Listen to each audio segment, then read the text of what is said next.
బాధ, ఆ వేదన అన్నిటికంటే నాకు మరుగుగా ఉంది.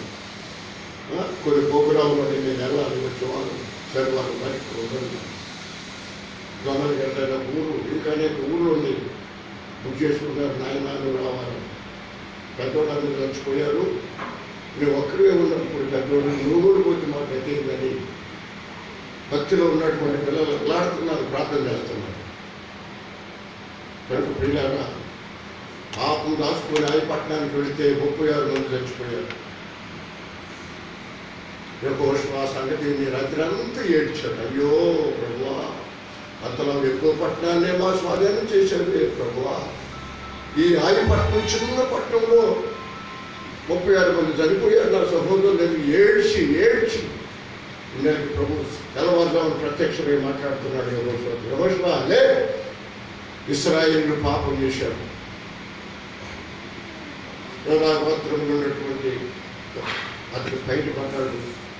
అతన్ని యెహోషువ అంటాడు, ఏమంటున్నాడు? కుమారుడా, నువ్వు చేసిందని ఒప్పుకో ప్రభు దగ్గర. కుమారుడని నువ్వు తప్పు చేసేవాడికి ఆకలి ఇలా యెహోషువ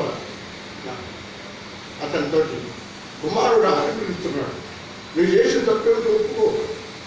అప్పుకి నేను సేనాయి పర్వతము, సేనాయి వజ్రము, బంగారు నేను చూసి శాసించాడు. 4 తరాల వరకు ఉంటుందని బైబిల్లో వ్రాయబడింది. కనుక ఈ సత్యం వింటున్నారు, గ్రహించి మనం దేవుని సన్నిధిలో భయపడి జీవించాలి. పాడుకుందాం.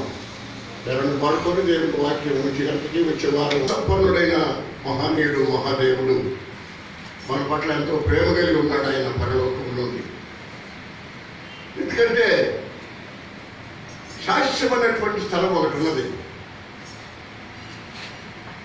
అదే పరలోక రాజ్యం. అదే అన్ని ఏమంటారంటే మోక్ష రాజ్యం అంటారు. రక్షించబడినటువంటి వారు అనేటువంటి మాట ఏమిటంటే పరలోక రాజ్యం. పర అంటే ఇక లేదది, ఎక్కడో ఉంది. దానినే పరలోక రాజ్యము. ఆ రాజ్యములు ఎవరు స్థాపించారో మనం అర్థం చేసుకోవాలా. మనుషులు స్థాపించినటువంటి రాజ్యము కాదు. ఆ రాజ్యమును స్థాపించినటువంటి దేవుడు ముందుగానే ప్రవచించాడు. దానియేలు ప్రవక్త రాజుల కాలంలో పరలోకము ఉన్న దేవుడు ఒక రాజ్యమును స్థాపించను, దానికి ఎన్నటికీ నాశనం కలగదు. ఆ రాజ్యం పొందిన వారికే కాక మరి ఎవరికి చెందుతుంది? అందరూ అనలేరు. చాలా మంది వెళ్ళాలని ఉడుకులుతూ ఉన్నారు. పాపం పరలోకం మోక్షానికి వెళ్తా ఉంది. అంత తేలిక లేదని యేసు ప్రభు చెప్పిన మాట ఏమో తెలుసా? ఇరుకు ద్వారమును ప్రవేశించుటకు పోరాడుడి, నాశనమునకు పోవు ద్వారం ఎడలుపు. దాని ద్వారా ఇరుకు ద్వారం, ఇరుకు, నీ నోటికి ఇరుకు, నీ కంటికి ఇరుకు, నీ నాలుగు ఇరుకు, నీ నడక, నీ పడక, నీ బ్రతుకులో నువ్వు చేసే ఆలోచన అన్నింటి కూడా ఇరికే. భక్తి అంటే ఇరుకు మార్గం అంత తేలిక లేదు. పరలోకం ఇరుకు ద్వారమును ప్రవేశించడానికి పోరాడాలి. మనం పోరాడుతున్నావా? ఆడబాటుతో ఉన్నావా? ఇరుకు ద్వారము ప్రవేశించడానికి పోరాడుడి, దానిలో చేరువారు కొందరే. ఎవరో మహానుభావులు. ఆ రాజ్యం అనేటువంటిది ఆకలి లేదు, దప్పిక లేదు.